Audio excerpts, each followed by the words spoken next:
Hello friends. आज हम specific relief act के सेक्शन 36 से 40 के बारे में डिस्कस करेंगे। ये बहुत ही इम्पॉर्टेंट चैप्टर है जिसके बारे में आज हम बताने जा रहे हैं। Section 36 to 30, section 36 to 40। इसमें एक ना एक क्वेश्चन जरूर आता है एग्जाम में। इसका 36 सेक्शन कहता है प्रिवेंटिव रिलीफ हाउ ग्रांटेड। जो हमारा इनिशियल इंजेक्शन है उसे हम कैसे पाते हैं, वो कैसे कोर्ट देती है। तो जो इनिशियल इंजेक्शन है वो डिस्क्रिशन ऑफ कोर्ट के विवेकाधिकार पर निर्भर करता है कि कोर्ट उस प्लेंट के बारे में क्या सोचती है। अगर वो प्लेंट में इमरजेंसी दिख रही, अगर उसमें इमरजेंसी दिख रही और लीगलिटी है, लीगल डॉक्यूमेंट्स हैं और ऐसा कोर्ट को महसूस होता है कि अगर इस पर इंजेक्शन नहीं दिया गया तो ये जो प्लेंट है इसको आगे फॉरवर्ड करना, आगे इसकी प्रोसीडिंग करना बेकार हो जाएगी। जब कोर्ट को इमरजेंसी और ऐसी लीगलिटी मेंटेन होती है तब कोर्ट उसको प्रिवेंटिव रिलीफ स्टार्टिंग में इनिशियल उसका इंजेक्शन दे सकता है। सेकंड, इसका सेक्शन 37 कहता है temporary and perpetual injection. Temporary और परपेचुअल इंजेक्शन में क्या अंतर है ये हम बता देते हैं, उससे इजी तरीके से समझ में आ जाएगा कि टेम्परेरी इंजेक्शन क्या होता है, परपेचुअल इंजेक्शन क्या होता है। Temporary injection continue until a specific time, एक निश्चित समय के लिए दिया जाता है। जब भी कोर्ट उसको इनिशियल फाइनल करती है, इनिशियल इंजेक्शन देती है तो वो डेट टू डेट देती है, नेक्स्ट टिल नेक्स्ट डेट। उसके बाद नेक्स्ट डेट में आप उसको बढ़ाने के लिए प्रेयर करेंगे, वो फिर टिल नेक्स्ट डेट तक उसको बढ़ा देगी, या until the further order, court जब तक उसके आगे ऑर्डर नहीं करती है तब तक के लिए उसको बढ़ा सकती है।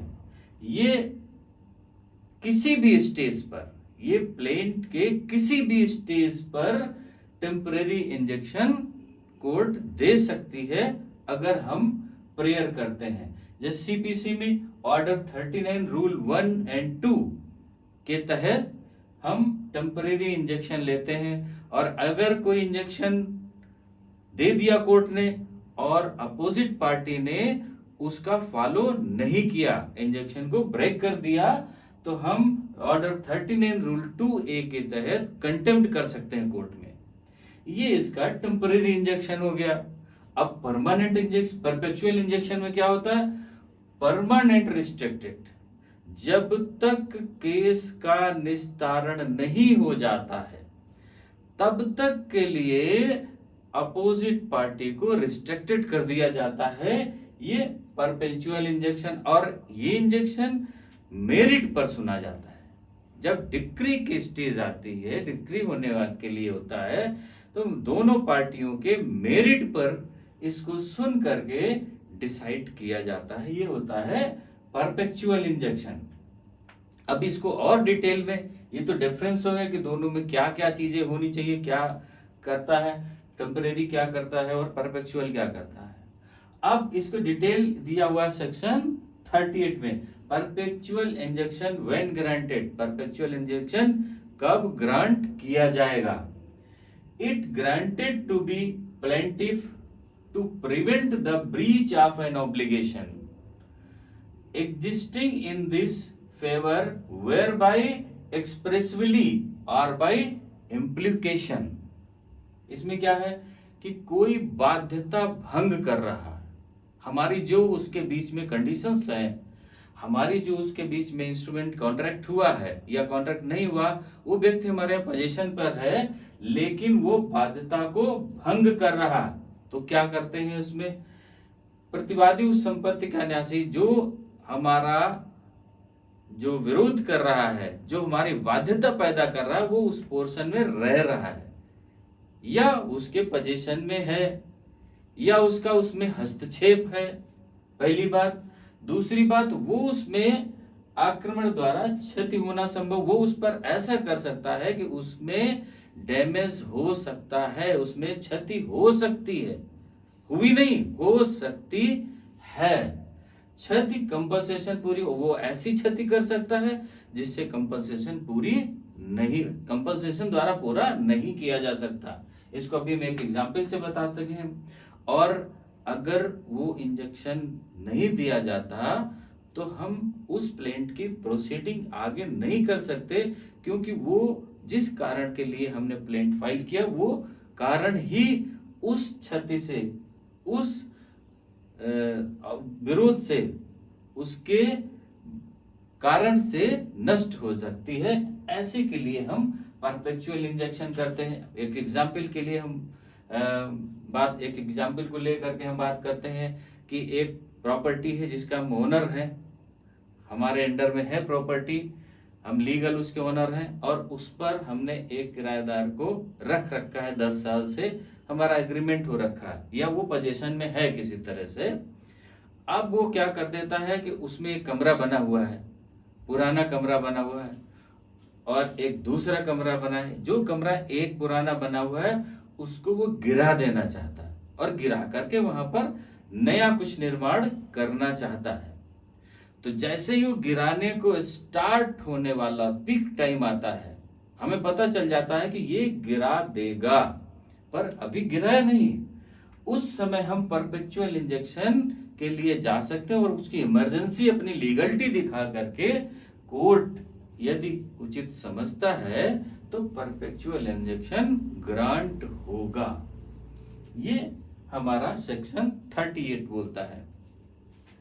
अब मैंडेटरी इंजेक्शन क्या होता है, सेक्शन 39 में डिफाइन किया गया है। स्पेसिफिक रिलीफ एक्ट के सेक्शन 39 में मैंडेटरी इंजेक्शन के बारे में बताया गया। मैंडेटरी इंजेक्शन क्या होता है कि जैसे अभी एक एग्जाम्पल से हमने बताया कि हम किसी प्रॉपर्टी के लीगल ओनर हैं, हमारे पास में रजिस्ट्री है या किसी तरीके से हमको वो प्रॉपर्टी मिल चुकी है, हम उसके लीगल ओनर हैं और उसमें कोई दूसरा व्यक्ति पोजीशन में रह रहा है, हमें पता नहीं चला, उसने कुछ पार्ट डैमेज कर दिया, गिरा दिया और उस पर निर्माण कर लिया।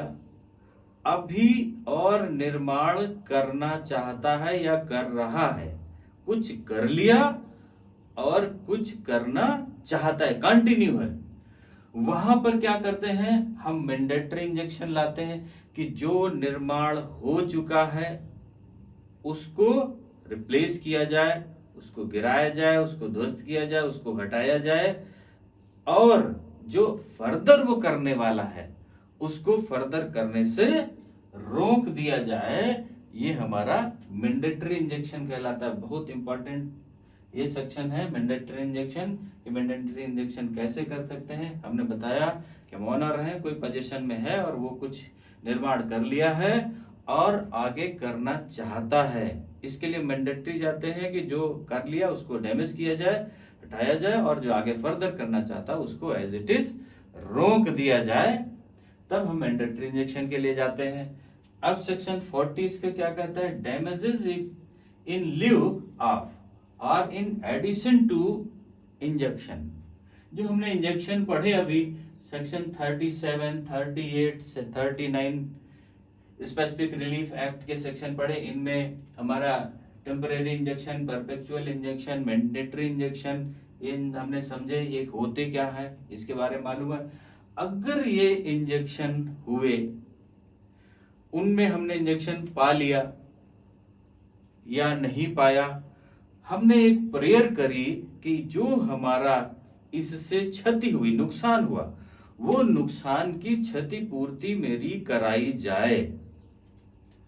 ये क्षतिपूर्ति कराने के लिए कौन, सेक्शन 40 दिया हुआ है कि अगर section 37, 38 and 39 mandatory injection, perpetual injection and temporary injection के द्वारा हमें कोई क्षति हुई है तो उस डैमेज को क्लेम करने के लिए ये इंजेक्शन बना है। लेकिन अगर उसमें हम उसकी प्रेयर नहीं करते, किसकी, डैमेज की, तो कोर्ट वो डैमेजेस की क्षतिपूर्ति हमें नहीं दिलाएगा। इसके लिए हमें उसमें इसका प्रेयर करना पड़ेगा।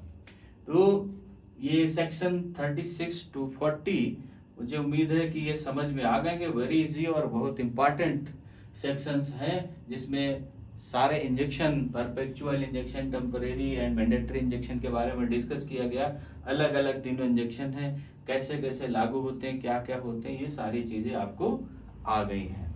अब इसमें नेक्स्ट सेक्शन 41 to 44, इसके हम नेक्स्ट वीडियो में डिस्कस करेंगे। ओके, थैंक यू, जय हिंद।